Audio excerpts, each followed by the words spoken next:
La piste, elle va commencer de Louvre, aller jusqu'à la zone d'activité de Villeron.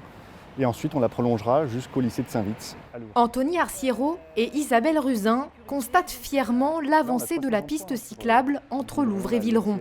Un projet que le duo issu de la majorité sortante a porté pendant son premier mandat dans le cadre d'un plan vélo.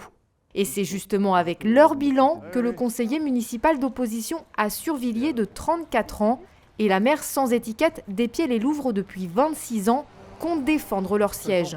Le bilan parle de lui-même, on est ici sur un chantier et il y en a d'autres, c'est sans compter les 23 km de route qui ont été refaites, c'est un record. C'est sans compter aussi toutes les aides que nous avons faites pour les communes.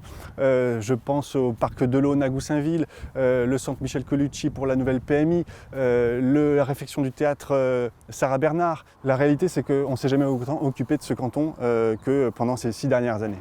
Contrairement à 2015, le binôme sortant républicain n'est pas confronté à une candidature dissidente, mais il fait de nouveau face au Rassemblement national. Arrivé en tête au premier tour en 2015, avant de perdre au second, le parti de Marine Le Pen nourrit beaucoup d'espoir sur ce canton. Alors il faut venir voter le 20 et le 27 juin. Ok ? Et nous sommes... Nous on attend le Messie. Voilà, c'est nous, on est là. Et pour avoir toutes ces chances, Florina Ezip, gérante d'une entreprise à Goussainville, candidate pour la première fois à une élection avec un poids lourd du parti, Jean-Michel Dubois. Le conseiller régional depuis 34 ans et membre du bureau politique promet du changement. C'est un canton qui est relativement délaissé parce qu'il mérite beaucoup mieux. Ça mérite beaucoup mieux au niveau des transports en commun. Beaucoup mieux au niveau de la sécurité parce que l'insécurité est grandissante. Notre slogan en quelque sorte c'est « Essayez-nous ». Effectivement, ils ont essayé tous les autres. Ils savent très bien que ça n'a pas réussi, que ça n'a rien donné. Ils ont fait des promesses mais elles n'ont pas été tenues. Là maintenant, il faut essayer des gens qui effectivement vont tenir leurs promesses. Alors, écoute, je me présente, je te remets un petit peu de documentation, comme ça tu pourras lire ça d'une manière... posé. À gauche, le PS et le PCF font front commun à travers les candidatures d'Edith Taureau, élue maire de Louvre l'année dernière, et Corinne Misiac-Marchand, conseillère municipale de Marly-la-Ville. En ordre dispersé, il y a 6 ans, les deux tickets avaient cumulé 33,8% des voix au premier tour, soit le plus gros score. De quoi s'autoriser à penser que le canton, jugé délaissé, peut basculer. Si vous avez pris la D317, vous avez pu constater les trous, la voirie complètement, pas abandonnée, mais en tout cas très mal entretenue ou pas entretenue du tout. Il y a certains collèges, dont un à Goussainville, dont il y a une fuite d'eau depuis 4 ans. Mais ça, c'est 2 petits constats. Il y en a d'autres. Hein. Il y a d'autres constats qui font en sorte qu'on souhaite, nous, se présenter pour dynamiser et faire en sorte que ce canton soit parmi les autres cantons et qu'il soit aussi bien doté que les autres. L'union des socialistes et des communistes ne signifie pas pour autant moins de binômes à gauche par rapport à 2015. Bien au contraire, 2 autres duos se revendiquent de gauche avec un nouvel éparpillement des voix en perspective. Croyez-nous, on est la seule liste de gauche citoyenne pour Europe Écologie Les Verts, pour les départementales et les régionales. En désaccord sur le triangle de Gonesse, les écologistes ont exclu tout rapprochement avec le PS.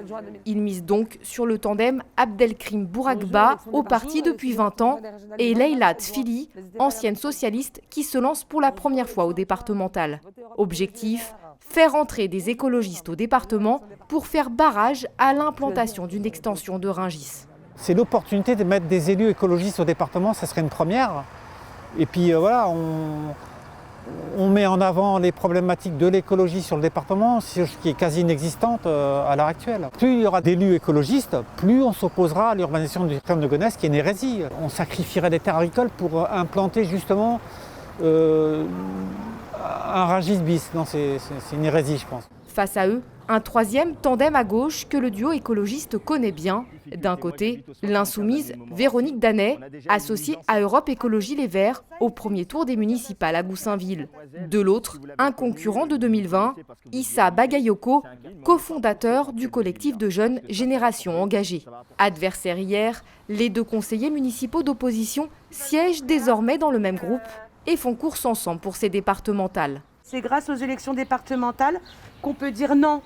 C'est-à-dire que si nous, on est élus au département, on l'empêchera de faire le rond-point là.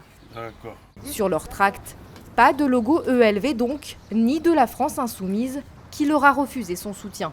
Notre liste, elle regroupe à la fois des valeurs écologistes, des valeurs humanistes, des valeurs sociales, choses effectivement qu'on peut retrouver chez d'autres candidats, mais qui n'ont que l'étiquette et pas, j'ai envie de dire, les convictions, pas la vraie volonté. Donc aujourd'hui, certains sont habillés de logos politiques, mais n'ont pas réellement et ne portent réellement pas ces valeurs qui font en tout cas ce que nous considérons être la gauche. Le dernier ticket qui ferme la marche ne se revendique ni de gauche ni de droite.